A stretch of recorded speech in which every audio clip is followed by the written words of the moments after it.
Hola, ¿qué tal, queridos alumnos de Historia y Política de la Educación Argentina del Instituto Superior de Formación Docente y Técnica 114 de Villa Ballester? Bueno, ¿qué mejor podemos hacer una tarde de lluvia que dar clase de política educativa, ¿no? Así que acá estamos. En este primer video muy breve vamos a presentar un texto introductorio que tenían para hoy, sobre el cual ya han hecho los trabajos y las actividades, que se llama Política, Estado y Políticas Públicas. Es un texto introductorio que la función que tiene es presentar un criterio conceptual con el cual se va a encarar la materia. La materia está pensada como una materia más bien politológica, es decir, de formación histórica, jurídica y política del futuro docente. Y acá sentamos las bases del paradigma a partir del cual lo vamos a estudiar. Tiene como función en el desenvolvimiento del curso ir entrenándolos en una gimnasia de participación, en esta modalidad de educación a distancia. Los conceptos centrales que vamos a ver hoy, un poco yo los presenté en el diálogo que tuvimos por Zoom la semana pasada, es el concepto de política en sentido amplio y en sentido estricto, el concepto de poder, los conceptos de Estado, el concepto de política pública y los modelos de Estado. Todo esto se centra en un concepto, que es el concepto de Estado, la manera de concebir el Estado. No pensamos el Estado como una superestructura política, como algo que está flotando en el aire, sino un Estado enraizado social y económicamente. Es decir, siempre que estudiamos el Estado, y en particular los aparatos de Estado en educación, lo vamos a ver enraizado en su sociedad, en su economía. Concepto elemental, nuclear, poder. ¿Qué es poder? Es una relación en la cual una persona influye o determina la conducta de la otra. Todas las relaciones sociales tienen un aspecto de poder. Concepto de política. Política, para la manera en que nos manejamos nosotros, es todo lo que tiene que ver con el poder. Entonces, en todas las relaciones hay un elemento político. Esto es política en sentido amplio. En sentido estricto, hablamos de política cuando hay una relación de poder en la que interviene el Estado. De alguna manera está presente el poder del Estado. ¿Cuándo aparece el Estado? Bueno, el Estado, digamos, si el poder es un conjunto de relaciones que están en la sociedad, toda la sociedad puede ser vista como una inmensa red de relaciones y entonces como una inmensa red de poderes, reticularizado. Hay puntos en los cuales esa red de poder se hace más intensa, se hace más implicada, se hace más dura, toma consistencia. Ahí es cuando aparece el Estado. ¿Cómo definimos el Estado? Vamos a verlo. Entonces, primera definición, poder. Segunda definición, política en sentido amplio, todo lo que tiene que ver con el poder. Tercera definición, política en sentido amplio, en sentido estricto, todo lo que tiene que ver con el poder del Estado. Siempre pensamos la política implicada en las relaciones sociales. Concepto central del día de hoy, Estado. ¿Qué es el Estado? Dos maneras de definir el Estado, según la concepción tradicional y según la teoría crítica, que es la que desenvolvemos. Según la concepción tradicional, el Estado está compuesto por tres elementos: población, territorio, gobierno; población, territorio, poder. Población son el conjunto de personas, o sea, la sociedad, el elemento humano. Territorio es el elemento físico, la base sobre la cual está asentada esa población. Y el elemento poder o gobierno es la autoridad que se ejerce sobre esa comunidad y sobre ese territorio. ¿Qué es lo que caracteriza el poder del Estado, a diferencia de otros poderes? Que es el único que puede recurrir al uso de la violencia si no le hacen caso. Es decir, vos a cualquier persona de la sociedad, si no hace caso, no puede recurrir a la violencia. En cambio, el Estado es el único que tiene permitido, que es legítimo, que recurra al ejercicio de la coacción física, si es necesario, para hacer cumplir sus directivas. Esa es la definición tradicional, entonces. ¿Qué es Estado? Es el gobierno sobre la población de un territorio determinado. Bien, esta definición nos parece a muchos insuficiente. ¿Por qué? Porque deja de lado lo fundamental, y es las relaciones sociales en las cuales está implicado ese Estado. Desde esta otra perspectiva, entonces, el Estado, más que ser un objeto, una persona, una cosa, un aparato, es más bien ese entramado de relaciones de poder que está difundido por toda la sociedad. Siempre que hay una relación social hay un aspecto de poder y hay algo de político.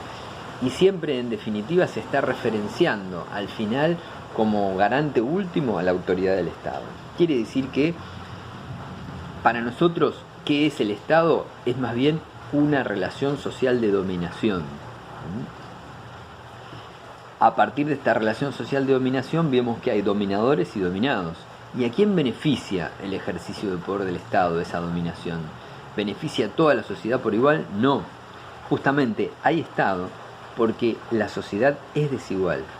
Es desigual porque hay quienes tienen riqueza y quienes no las tienen, quienes son propietarios de medios de producción y quienes solamente tienen su fuerza de trabajo para salir a vender si es que lo consiguen. Entonces, el Estado es ajeno a esta relación de clases. El Estado es neutral frente a la explotación de una clase por otra. Lo que decimos en la teoría crítica es que el Estado siempre dice que es neutral, pero nunca es neutral. El Estado siempre está comprometido con unos en perjuicio de otros. Entonces, esta es la segunda definición que nos interesa de Estado. Estado como una relación social de dominación en la que está implicado la dominación de clase. ¿Qué es la política pública? Bueno, el modo de abordar, el modo de estudiar, el modo de gestionar el Estado es a través de políticas públicas. ¿Qué es una política pública? Y es la posición que toma el Estado frente a los problemas sociales que se le plantean.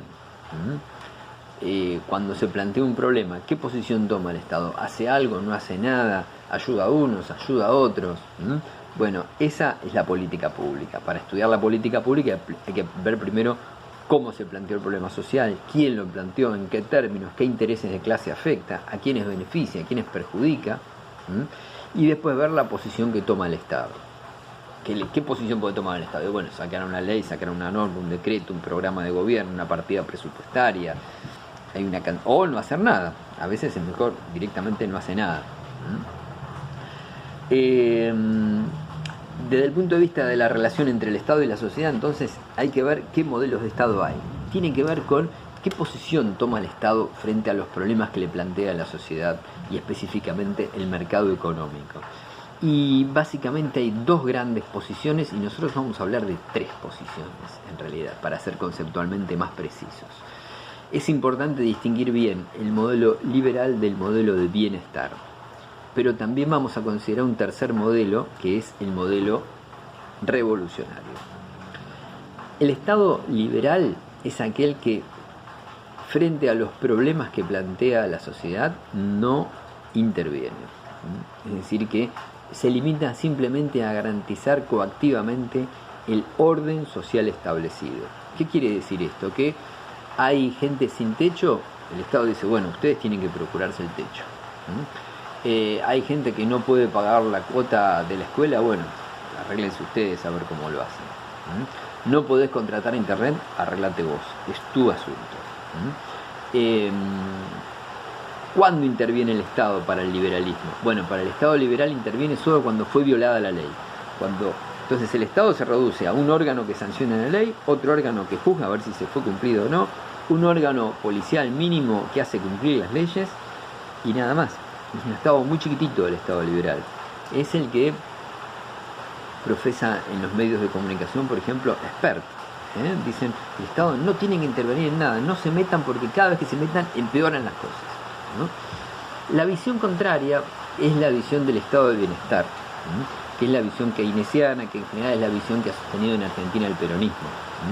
Dice, bueno, donde hay un problema, hay un derecho. Donde hay un problema, tiene que haber una intervención del Estado para tratar de satisfacer esa necesidad insatisfecha. Entonces el Estado cuando interviene defendiendo a quienes, los que tienen más plata, no, a los que tienen menos. El Estado tiene que intervenir en defensa de los intereses de los sectores populares, de los sectores sociales postergados. El Estado nunca es neutral, pero si interviene, que intervenga en favor del pueblo y no de la clase alta. Este es el modelo de estado de bienestar y que ha sostenido en general el peronismo. En los dos casos hablamos de un estado capitalista. ¿Por qué? Porque sea un estado así chiquitito del liberalismo o un estado amplio, interventor, fuerte, justicialista, como decían ellos, en los dos casos es un estado que no rompe con el orden social establecido. ¿Cuál es el orden social establecido en Argentina? El capitalismo caracterizado por la propiedad privada de los medios de producción. Entonces, ninguno de estos dos rompe con el capitalismo. El modelo que sí va a romper con el capitalismo es el modelo de Estado revolucionario.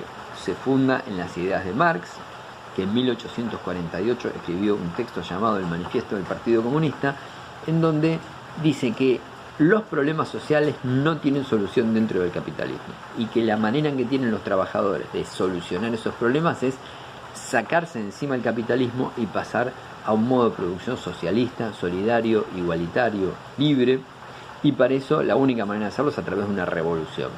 Entonces llama a organizar un partido de los trabajadores, organizarse una revolución, tomar el poder del Estado y desde el Estado cambiar el sentido de la intervención, es decir, el Estado solo interviene para quitarle los bienes a la clase dominante y ponerlos en función de toda la colectividad, de todos los trabajadores.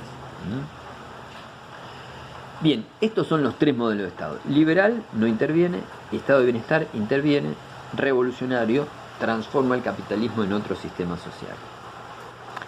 Para educación tenemos una particularidad, y es que el Estado liberal sí intervino en educación. Una de las pocas áreas sociales en las cuales la mayoría de los estados liberales capitalistas del siglo XIX pensaban que el Estado tenía que hacer algo era en el tema educativo. De ahí, por ejemplo, la visión sarmientina de establecer un sistema de educación común. Tampoco es que abarcaba toda la sociedad, ¿no?